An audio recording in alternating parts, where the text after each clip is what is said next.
Good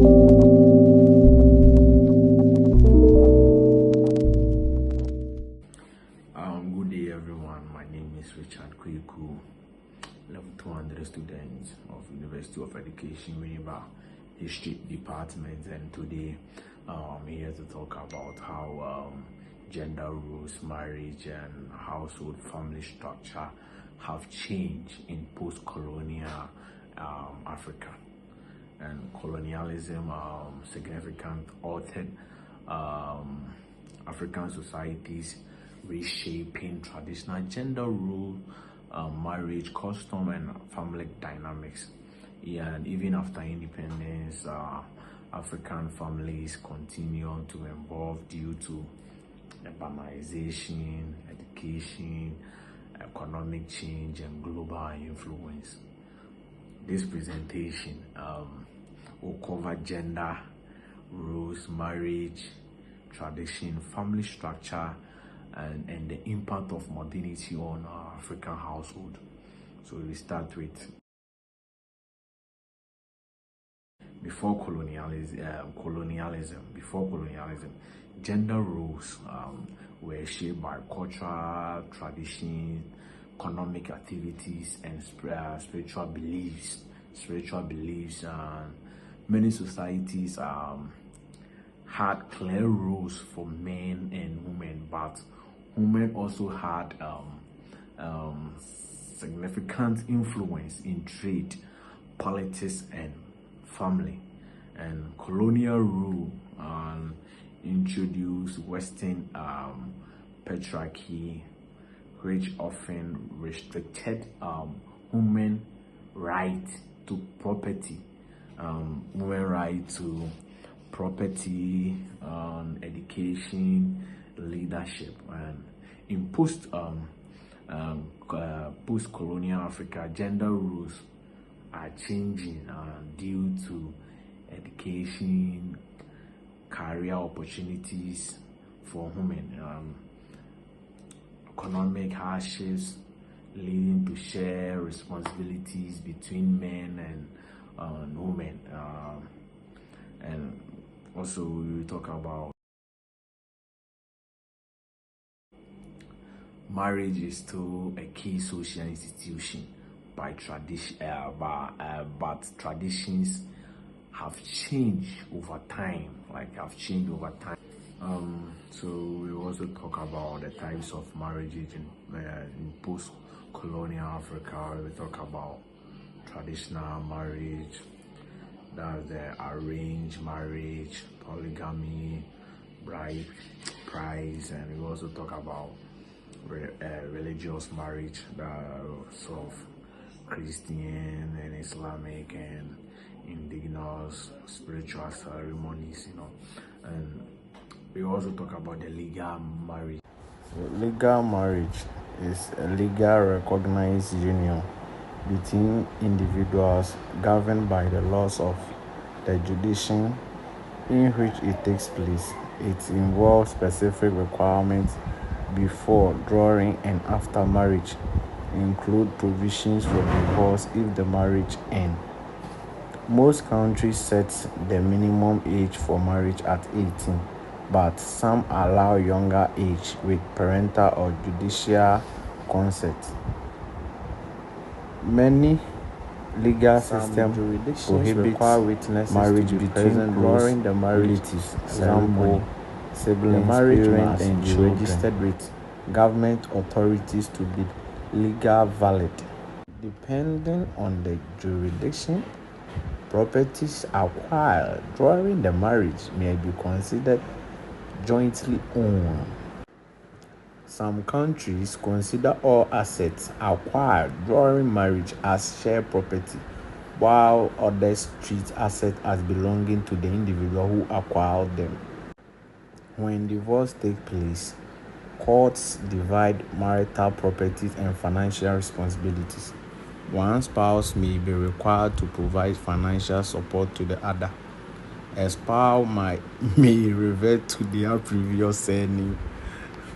So these are the things you need to know about legal marriage that was introduced by the Western world.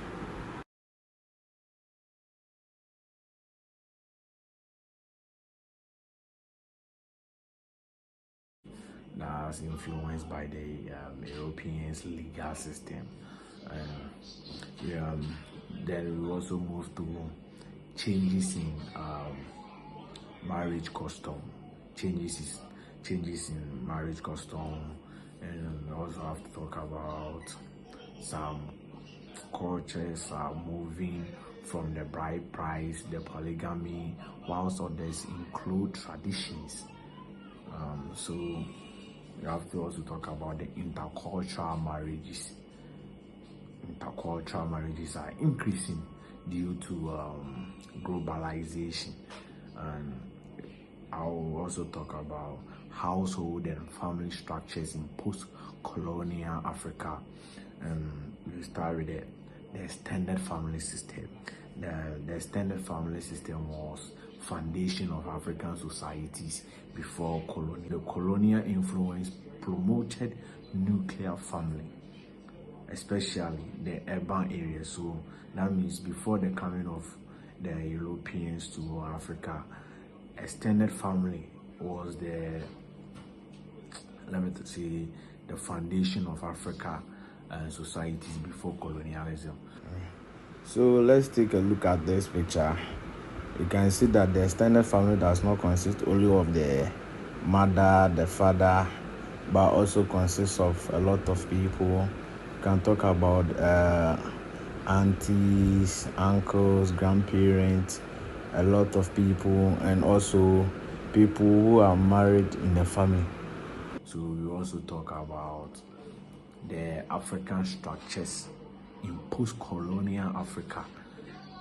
These include the extended family, common in nuclear areas with multiple generations living together. Nuclear families is more common in cities due to economic factors, and the extended family is common in rural areas with multiple generations living together. And we will talk about single parent households. Single parenting is a situation where parents raise a child or children without the presence or support of a partner. This can result from various circumstances such as divorce, separation, death of a spouse, or a personal choice. Single parent households increasing due to urbanization, migration, and economic struggles. And we have to we also talk about the blended families resulting from divorce, remarriage, and polygamy. We have to also talk about the impact of modernization of gender, marriage, and family. So we will talk about urbanization. Urbanization has led to smaller households and more independent family units. Urbanization significantly affects family structures in various ways, including change in family size, roles, and relationships. In rural areas, extended families, including grandparents, aunties, uncles, and cousins, often live together. However, urbanization encourages smaller, nuclear family units, parents and children, due to space limitation and economic pressures. So this has significantly weakened family bonds and change in family roles. The fast-paced urban lifestyle and work demands reduce the time family members spend together. In urban settings, both parents are more likely to work outside the home, leading to shift in traditional gender roles. We also talk about education and employment. Education and employment have empowered women, leading to shift in traditional gender roles.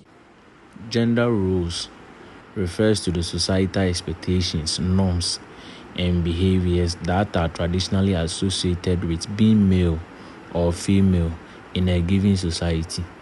These roles influence how individuals are expected to behave, dress, and interact based on their gender. He's taking care of the children, while the woman is also busy going to work.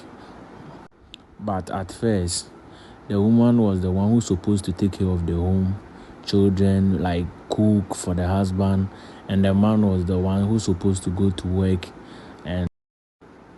But this shift in gender roles affect career opportunities, political participation, family dynamics, and personal freedoms, because now women are allowed to take decisions concerning the state. Let's take example, the vice president of John Mahama right now, Professor Nana Opoku Agyemang, who is now taking part in the affairs of the state. But at first, she wouldn't have been able to venture in the sector meant for men or consider men's role. And we also talk about legal reforms as address issues like child marriage, domestic violence, and women inheritance rights. Taking Ghana as a case study, there has been so many legal reforms that protect human rights and aims to eliminate discrimination, protect gender equality, and ensure justice in various aspects of life, including education, employment, marriage, and protection from violence. Some of the legal reforms are Marriage Act Amendment of 2014, the Children's Act 560 of 1998. In the Marriage Act, it recognizes civil, customary, and Islamic marriages, strengthens protection against forced and child marriages. The Children's Act 560 of 1998 Constitution set the legal minimum age of marriage at 18 years, criminalize child marriage and harmful traditional practices. Legal reforms at economic and workplace sectors are not exempted. Let's take Labor Act 651 of 2003, prohibits gender discrimination in employment, provides for at least 12 weeks of paid maternity leave, protects pregnant women from unfair dismissal. Also talk about technology and social media. Technology and social media are influencing young people's views on marriage, relationships, and gender equality. So we also talk about the challenges facing balancing traditional and modernity. Many societies struggles to maintain cultural values while adapting to modern influence. And we also talk about economic pressure. Financial difficulties affect marriage stability and household dynamics. And also you also have to talk about gender-based violence. Despite legal reforms, domestic violence and discrimination against women remain challenges. And we also talk about divorce and changing family norms. More couples are separating due to modern relationship expectations, and that's all about gender, family, and household structure in post-colonial Africa. So post-colonial Africa witnessed significant transformation in gender roles and marriage customs and family structure. While traditions remain strong, modernization and economic change and legal reforms continue to shape African household. The future of gender and family in Africa, depends on how society navigate to balance between culture, heritage and process towards gender equality and social stability.